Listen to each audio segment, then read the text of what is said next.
Teman-teman lain sambil persiapan mungkin ada yang ingin ditanyakan? Oh, ini ada pertanyaan dari Bu Tina.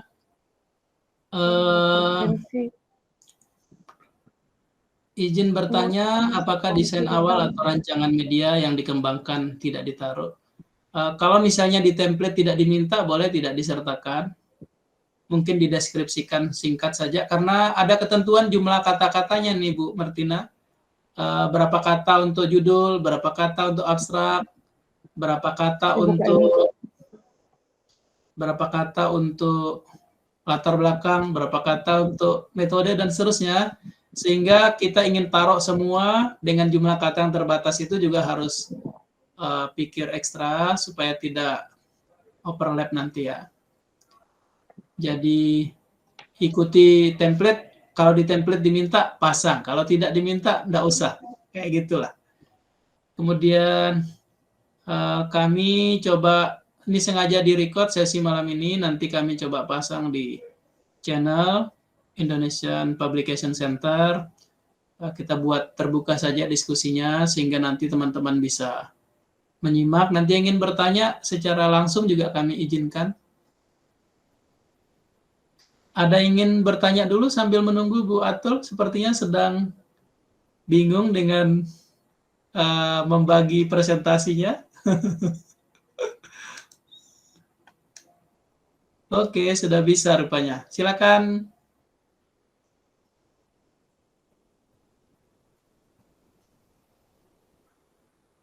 Saya pin Bu Atul biar kelihatan. Oke, baik. Baik, bismillahirrahmanirrahim. Assalamualaikum warahmatullahi wabarakatuh.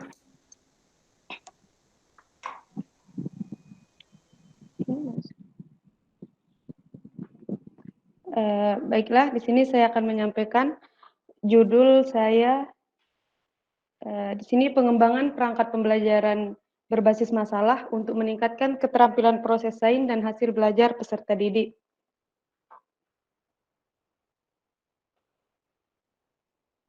Untuk urgensi penelitiannya, yaitu penelitian ini berfokus kepada perangkat pembelajaran yang berbasis masalah dengan menggunakan pembelajaran berbasis masalah, peserta didik diberikan kesempatan untuk aktif terlibat dalam pemecahan masalah yang relevan dan situasi dunia nyata, memungkinkan mereka untuk mengkaitkan konsep fisika dengan konteks yang lebih luas.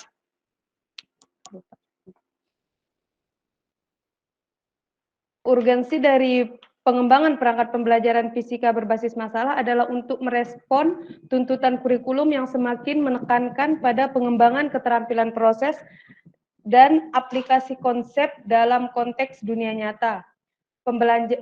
Pembelajaran yang mengadopsi pendekatan berbasis masalah dapat memberikan pengalaman belajar yang lebih menyeluruh dan kontekstual bagi peserta didik, sehingga mendorong pemahaman yang lebih dalam dan mengembangkan keterampilan yang lebih relevan.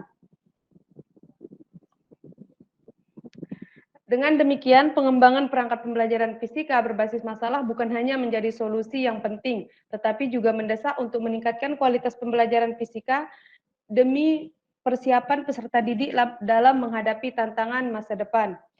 Adapun tujuannya yaitu mendeskripsikan kelayakan perangkat pembelajaran, mengungkapkan besar keterampilan proses sains dan hasil belajar kognitif peserta didik.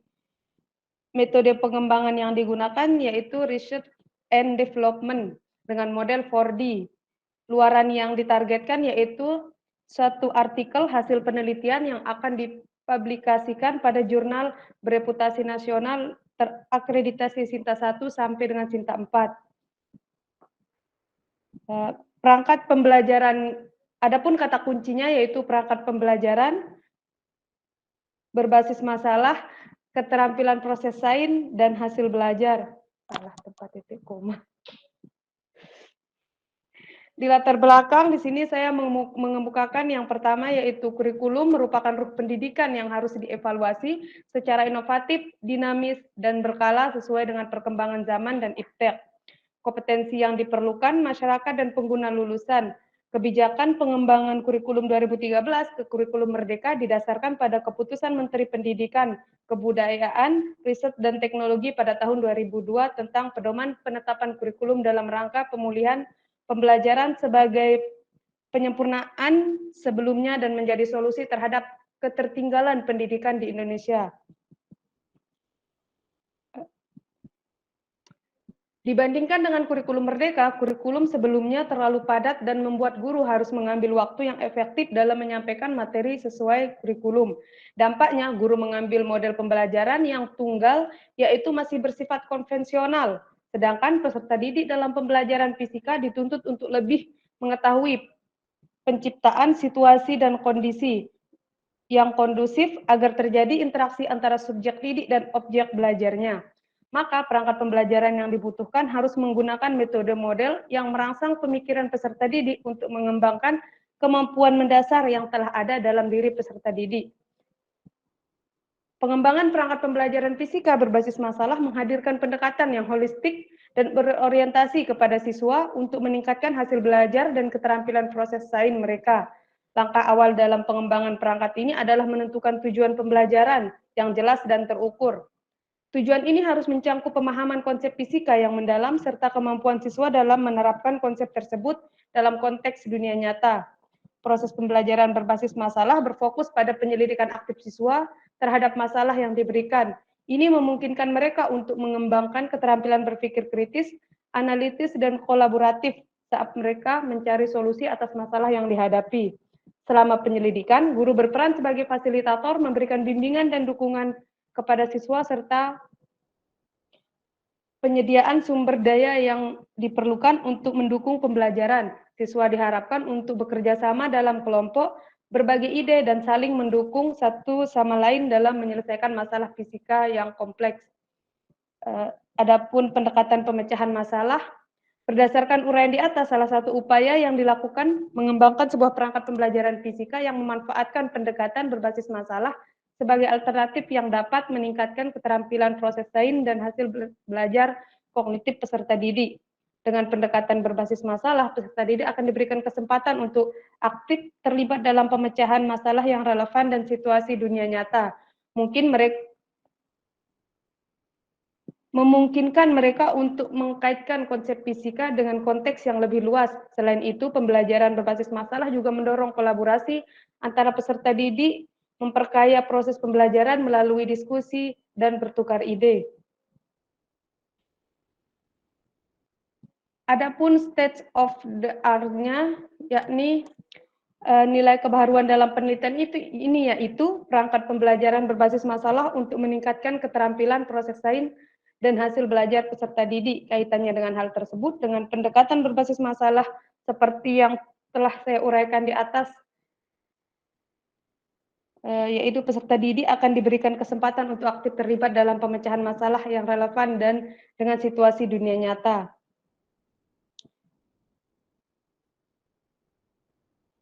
Adapun metode penelitian ini merupakan jenis penelitian pengembangan dengan model 4D yang dikembangkan oleh Tia Darajan yang terdiri dari 4 tahap, yaitu define, design, develop, dan disseminate. Adapun tahap define merupakan tahap awal untuk mengidentifikasi permasalahan. Tahap desain dilakukan dengan mengembangkan draft awal perangkat pembelajaran dan instrumen penelitian. Tahap develop merupakan tahap perbaikan draft awal berdasarkan validasi dosen ahli, praktisi, dan uji coba terbatas, dan kemudian uji coba di SMA.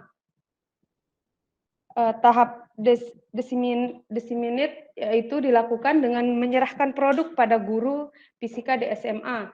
Instrumen pengambilan data dan penelitian terdiri dari angket, penilaian kelayakan perangkat pembelajaran, instrumen tes tertulis untuk mengukur peningkatan hasil belajar pada aspek kognitif, dan lembar observasi keterlaksanaan pembelajaran, serta lembar observasi keterampilan proses sains peserta didik. Teknik analisis kelayakan menggunakan kriteria penilaian skala 5, analisis validasi instrumen tes menggunakan item, analisis kelayakan lembar observasi keterampilan proses, dan analisis instrumen tes menggunakan ICANSP. Analisis keterlaksanaan menggunakan interjud agreement, yaitu biasa disingkat dengan IJA.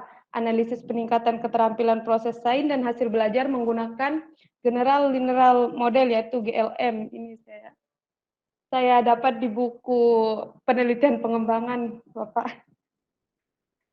Ini jadwal penelitiannya ini sudah saya coba-coba isi. Untuk salah benarnya mohon dikoreksi, Bapak. Sedangkan untuk daftar pustakanya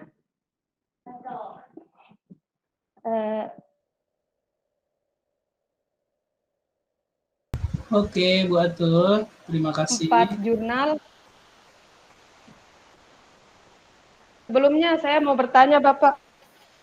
Oke, silakan. Untuk catatan kakinya, apakah saya masukkan untuk catatan kakinya, apakah saya masukkan di pendahuluan atau tidak, atau langsung ditulis di daftar pustaka saja? Itu saja, Pak. Jangan pakai catatan kaki, nanti tidak bisa gerak.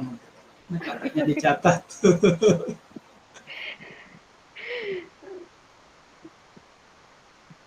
Baik, Bapak.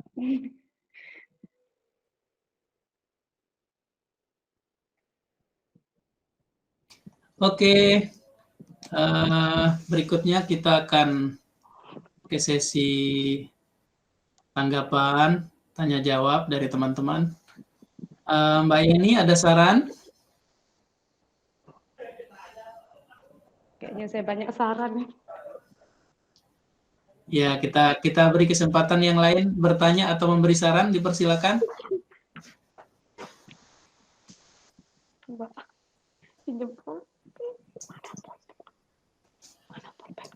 Yang ada makanan di sebelahnya, silakan sambil makan. Saya sambil makan.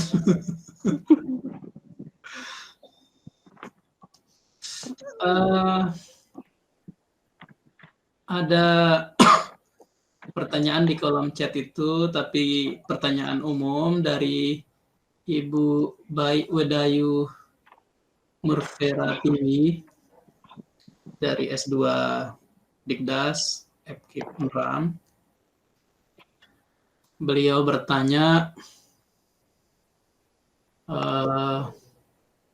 apakah untuk penulisan proposal harus berdasarkan persetujuan dan direvisi dosen pembimbing? Pertanyaannya. Jadi di dalam penelitian tesis magister, judul yang kita usulkan itu judul yang disetujui oleh prodi, disetujui oleh kedua dosen pembimbing, dan mengusulkannya itu tidak boleh sendiri, mengusulkannya bersama pembimbing masing-masing, sehingga karena mengusulkannya atas nama pembimbing, boleh pembimbing 1 atau pembimbing 2, mana-mana yang sepakat dari beliau berdua. Jadi misalnya di kasus Bu Rabiatul, sebelumnya saya bukan pembimbing satunya. Jadi setelah rapat di prodi, karena beliau ini orang IPA Fisika, sebelumnya saya di pembimbing 2, digeser jadi pembimbing 1 atas kesepakatan bersama. Kemudian kami akan mengusul proposalnya Bu Rabiatul ini dengan akun saya, sehingga saya bertanggung jawab untuk memastikan isi proposalnya standar kompetisi. Nah, itu alasan kenapa sesi malam ini juga dibuat, supaya Bu Atul, teman-teman yang tadi meluangkan diri untuk bergabung, itu bisa sama-sama dapat informasi. Terkait dengan itu, karena mengusulkannya lewat akun dosennya masing-masing, tentu tidak boleh dosennya tidak tahu atau tidak setuju, karena masuknya lewat akun beliau, kita tidak bisa ngusul sendiri dari akun sendiri gitu. Karena mahasiswa tidak punya akun, masuknya itu lewat akun dosen, karena ada NIDN beliau yang kita akan gunakan. Nanti beliau bisa masuk di situ, kita bisa mungkin diberi akunnya, sehingga kita bisa nginput sendiri. Beliau bisa memantau progresnya seperti itu. Nanti kalau misalnya ada hal-hal lain yang terkait teknis, saya coba menghimpun masalah-masalah yang Bapak Ibu temui, sehingga saya coba buat penjelasannya di video dalam luang-luang saya, kalaupun singkat ada yang 2 menit saja, 3 menit saja, sama video yang dibuat tadi terkait latar belakang itu dibuat tadi pagi itu saat menunggu sesi kelas. Jadi dibuat sehingga baru diunggah sesi sore tadi, direkamnya tadi pagi itu sambil menunggu kelas, karena banyak pertanyaan-pertanyaannya sudah sekalian dibahas saja. Kemudian ada pertanyaan dari lalu Muhammad Rizvan Sugisa Putra, ini dari S2 IPA ini. Untuk daftar pustaka belum konsisten, ada huruf. Oke, ini saran ya. Ini ada video referensi kemarin sempat kami bahas. Terima kasih Mas Rizvan. Ini ada pertanyaan, apakah boleh diparafrase sehingga terkumpul referensi itu tidak di parafrase. Mungkin maksudnya di tinjauan literatur ya, di studi pustakanya. Referensinya daftar pustaka itu harus ditulis aslinya seperti apa. Mungkin itu maksudnya Mas Rizvan. Halo? Oke, sudah dikirim tanggapannya di komentar. Terkait judulnya Bu Atul, ini versi panjangnya kan ada ya Bu Atul ya? Coba dibacakan versi yang panjang kemarin tuh, yang sudah kita bongkar.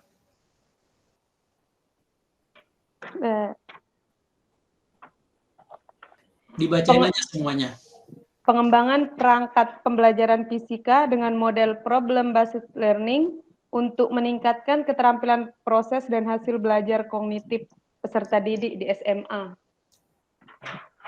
Oke, itu usulan judul beliau di awal. Setelah kita terima judulnya, kok jadi panjang sekali judul ini, rumit, agak sulit kita pahami maksudnya apa, sehingga ketika konsultasi awal pas pertama ketemu, kami minta judulnya disederhanakan sehingga lebih jelas. Kebetulan ketentuan untuk ikut hibah ini juga judulnya maksimal 20 kata ya, sudah beliau langsung ikuti dan dapatlah judul yang ada itu. Problem based learning-nya saya minta diganti berbahasa Indonesia saja. Kemudian istilah-istilah lain saya minta disesuaikan sehingga jumlah katanya lebih pendek. Tadi ada bagian yang perlu kami koreksi. Nanti yang terkait urgensi, karena tadi di presentasi Bu Endang sempat kami tanggapi, kami tidak akan bahas lagi ringkasan. Nanti tolong filenya dikirim ke grup sehingga saya bisa lihat untuk diberi masukan saat kita jumpa offline besok ya.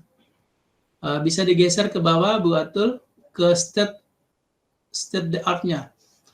State of the art-nya.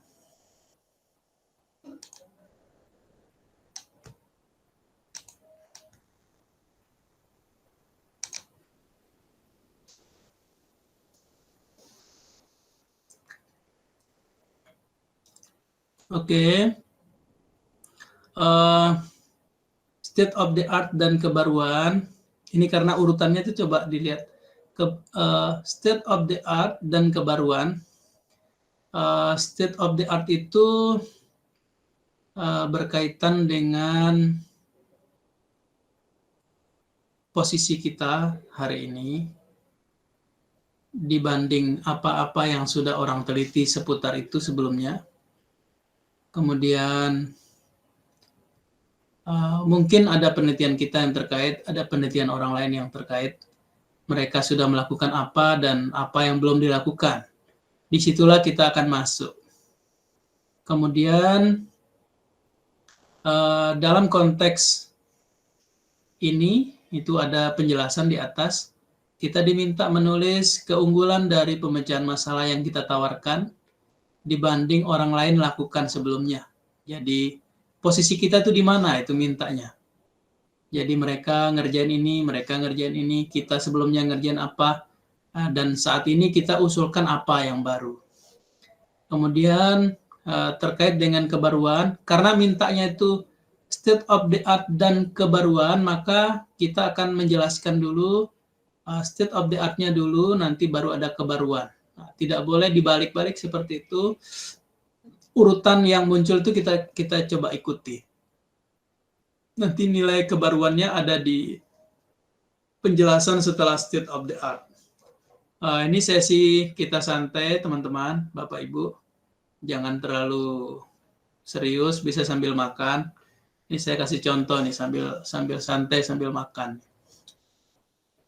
Kemudian terkait peta jalan, ini ada peta jalan diminta, ini sama juga, peta jalan dan tahapan yang telah dicapai. Roadmap biasanya ditulis roadmap penelitian, ini ditulis versi Indonesianya, nanti ini kami akan bantu menyesuaikan, ini sama, saya minta memang dikosongkan bagian ini, sehingga nanti kami bisa menyesuaikan seperti kebutuhan masing-masing judul. Tadi Mas Rizvan sempat komentari di bagian pustaka. Bu Atul coba geser ke paling bawah, Bu Atul.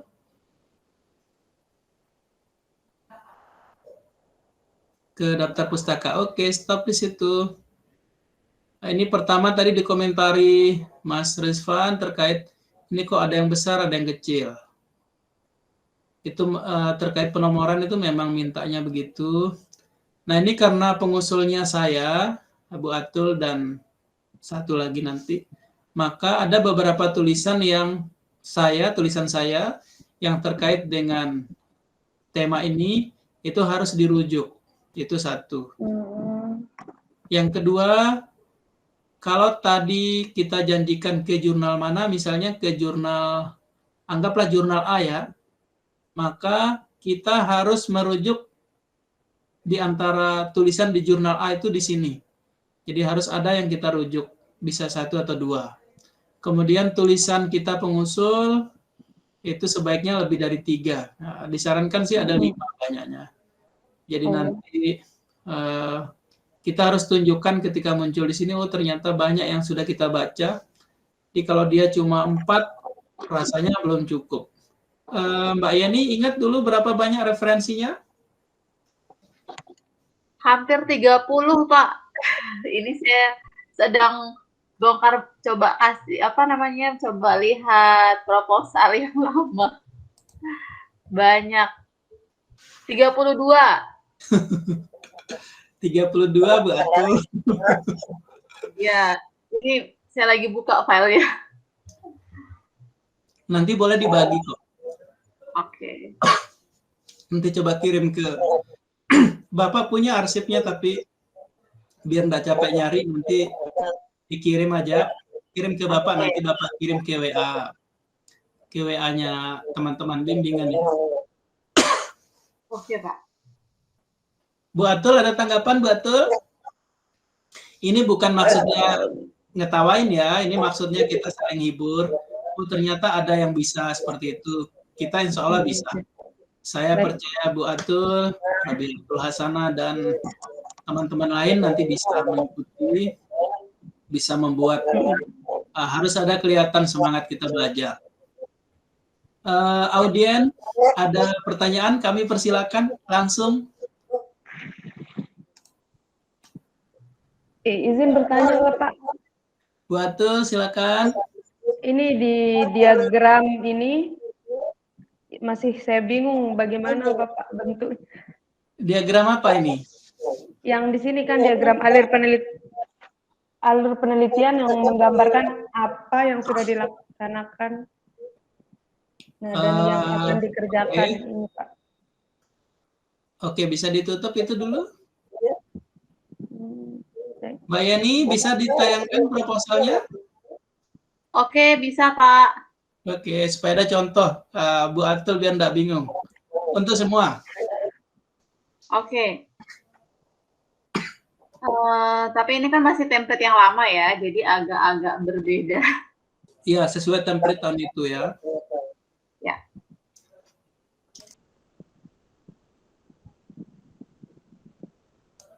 Saya izin matiin kamera dulu. Takutnya mengganggu yang sedang serius. Sudah terlihat ya, Pak? Sedang proses. Di saya sih sudah ini. Sudah kelihatan. Udah.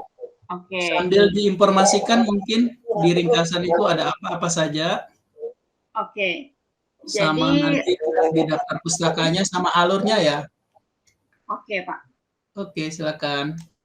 Oke, Bapak Ibu, saya mulai. Kalau untuk template yang terdahulu memang tidak ada judulnya. Jadi judul itu kita langsung input di sistem. Jadi kita mulai ini dari ringkasan. Nah, di sini waktu di tahun 2020 ringkasannya itu maksimal 500 kata.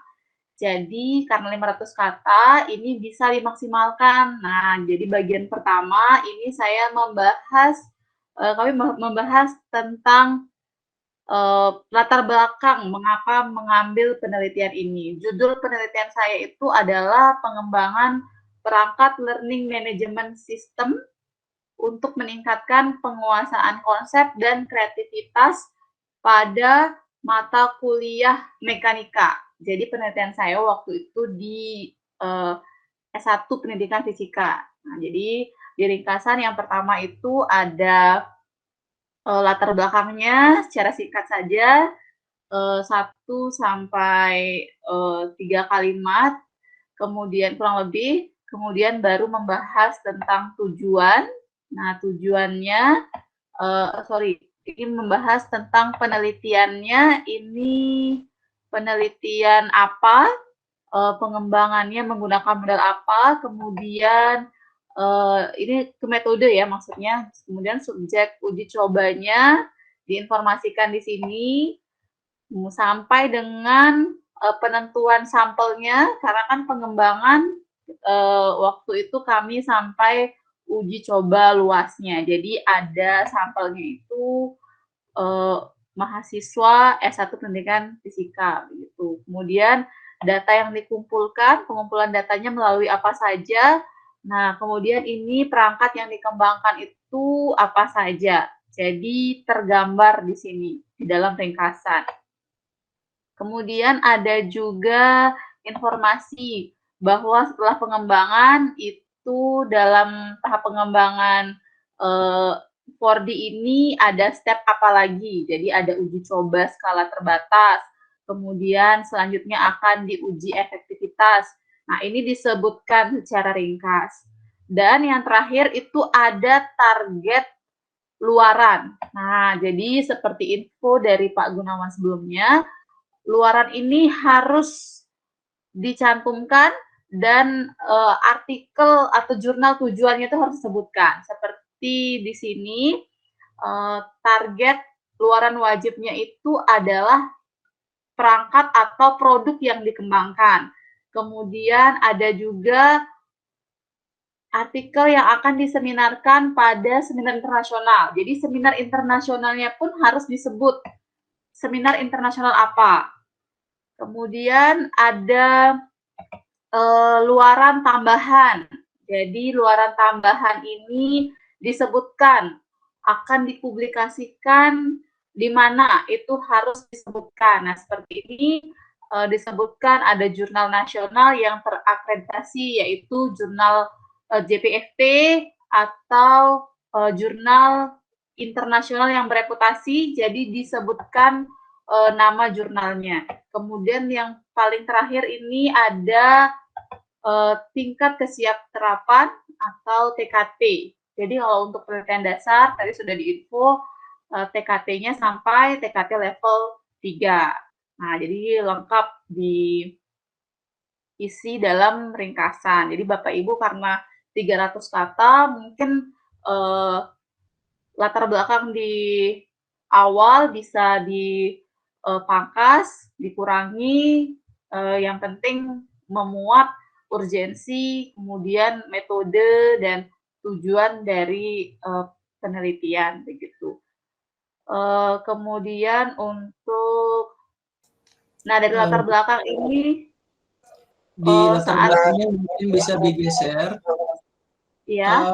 Ada pertanyaan di situ, izin menanggapi. Didiamkan dulu di bagian itu tadi. Di bagian mana, Pak? di latar belakang. Oke. Tadi memang ada koreksi pada Bu Atul. Ini Bu Wahyuni bertanya, di bagian daftar pustaka itu ada penomoran. Memang mintanya penomoran, tidak berdasarkan abjad. Cuma ada kelirunya, harusnya di dalam tadi. Dia ditulisnya seperti ini, Bu Atul, teman-teman. Jadi yang muncul pertama kita tulis nomor 1. Nanti dia di daftar pustaka itu nomor 1. Yang muncul yang kedua ditulis nomor 2. Nanti ditulis, jadi tidak ada lagi di dalam ini ada nama, tahun, halaman itu, tidak ada. Ini pakai penomoran, dan nanti di daftar pustakanya bisa dilihatkan, digeser ke daftar pustaka. Oke, jadi ini misalnya nomor 1 itu adalah miliknya Digeser si daftar pustakanya. Oke. Ya, ini nomor miliknya 1. si Arcio Buter ini. Nah, nomor 1 ini jadi tidak sesuai abjad. Jadi huruf B yang digunakan yang pertama. Ya, seperti itu contoh untuk Bu Atul. Baik, paham Pak. Oke. Bu Wahyuni, terima kasih. Ini memang tadi ada, kami tidak terapi karena memang belum selesai. Seluruh tim kami besok berjalan jumpa offline. Kami ingin berikan malam ini pada diskusi ini masukan-masukan umum sehingga mereka bisa mengerjakan sambil persiapan sebelum jumpa dengan kami besok di sesi bersama bertemu semua tim. Dan memang karena mintanya penomoran setiap muncul 1, yang kedua, ketiga. Mbak Yani coba geser sekali ke alur ya, tahapan. Ke alur. Nah, oke, yang ini. Jadi ini ada penelitian pengembangan. Ini karena mintanya alur, maka kita akan tulis di setiap tahapan itu, ini ada define, kegiatannya apa, jadi apa, dari analisis awal, peserta didik, analisis tugas, ini konsep di 4D ya. Kemudian di tahap desain, perancangan yang dirancang apa saja. Coba digeser lagi ke bawah. Kemudian di tahap terakhir, setelah pengembangan ada draft 1, direvisi, ada validasi, ada tahap apa di situ. Setelah draft ada, teman-teman nanti bisa validasi berdasarkan saran validator, nanti direvisi jadi dia draft 1, kemudian dapat masukan-masukan tambahan, direvisi lagi, ada draft berikutnya, baru diuji coba, setelah uji coba dapat saran-saran, direvisi lagi, baru sosialisasi dan distribusi di tahap disseminate penyebarannya. Kemudian nanti ini tidak harus seperti ini, ada banyak contoh. Kita mungkin bisa tayangkan, ada file proposal kita yang lain kan ya, Mbak Yeni? Mungkin ambil yang penelitian dasar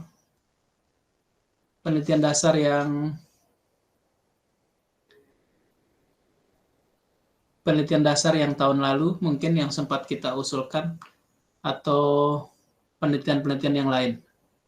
Untuk contoh aja ke teman-teman. Jadi proposal-proposal yang kami buat bersama tim kami itu semua punya akses pada data. Jadi apa yang saya buat, Mbak Yani tahu, Mbak Nina tahu, Pak Dr. Harjono tahu, ada yang riset ini dengan tim yang lain lagi, semuanya punya akses ke situ, dan masing-masing kami menyimpan data, termasuk kegiatan-kegiatan saya di beberapa tempat, termasuk yang di Filipina, yang di Jepang. Tim-tim ini tahu, Mbak Yani dan teman-teman tahu. Jadi bagus nanti teman-teman bisa diperkenalkan malam ini supaya bisa berdiskusi sama-sama, punya banyak teman, kita sama-sama berusaha untuk menjadi lebih baik. Ada pertanyaan satu lagi mungkin jika ada? Saya Bapak izin bertanya. Mbak Vika, silakan. Terkait sitasi dan dapusnya Bapak, gimana penulisan daftar pustaka jika kita mensitasi dari sumber yang sama lebih dari satu kali? Karena kan di daftar pustaka itu kita menggunakan penomoran tadi. Mungkin itu saja Bapak. Oke, terima kasih Vika. Vika semester 2 juga ya sekarang ya? Oke Bapak. Ya, Mbak Vika ini semester 2 juga di S2 IPA. Ini bimbingan saya juga rasanya ya? Oke Pak. Ya, belum pernah jumpa untuk konsultasi, tapi kami sering ketemu di kelas karena saya mengajar salah satu mata kuliah di kelas mereka. Jika ada referensi sudah kita kutip satu kali, anggaplah dia nomor 1, kemudian kita kutip dia nomor 2, ada referensi kedua, kemudian ada referensi ketiga, misalnya, kemudian muncul lagi referensi yang pertama tadi, maka kita akan tulis dia nomor 1 lagi. Jadi nomor 1, 2, 3, 1 lagi karena sudah ada 1 di sana. Jadi referensi yang sama, kalau sudah muncul sekali dengan nomor tertentu, kita akan gunakan nomor yang sama untuk dia seterusnya. Begitu.